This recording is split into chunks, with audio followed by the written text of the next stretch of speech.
Hi friends, ఎలా ఉన్నారు? అందరూ బాగున్నారా? నేను ఈరోజు పొటాటో చిప్స్ ఎలా తయారు చేయాలో చూపిస్తున్నాను.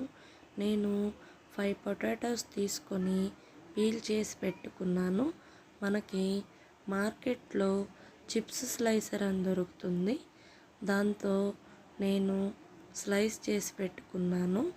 మీకు స్లైసర్ కనుక లేకపోతే మనం చాకుతోనైనా సన్నగా కట్ చేసుకోవచ్చు. ఈ స్లైసర్తో అయితే చిప్స్ బాగా పర్ఫెక్ట్గా వస్తాయండి. నేను ఈ 5 పొటాటోస్ని స్లైస్ చేసుకున్నాను.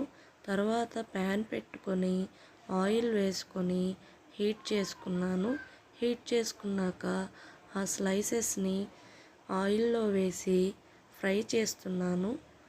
ఫ్రై చేసినాక మనకి ఇవి పర్ఫెక్ట్గా అయినాయి అని ఎలా తెలుస్తుందంటే, ఈ బబుల్స్ ఫామ్ అవుతున్నాయి కదా, ఈ బబుల్స్ అన్నీ ఆరిపోతాయి.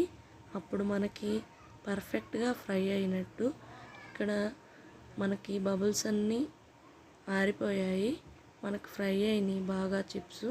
నేను తీసి పక్కకు పెడుతున్నాను.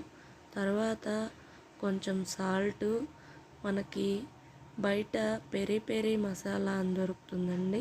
ఆ పెరి పెరి మసాలాని కొంచెం వేసుకొని బాగా మనం అటు ఇటు కలుపుకుంటే మనకి హెల్తీగా ఇంట్లోనే పొటాటో చిప్స్ రెడీ అవుతాయండి.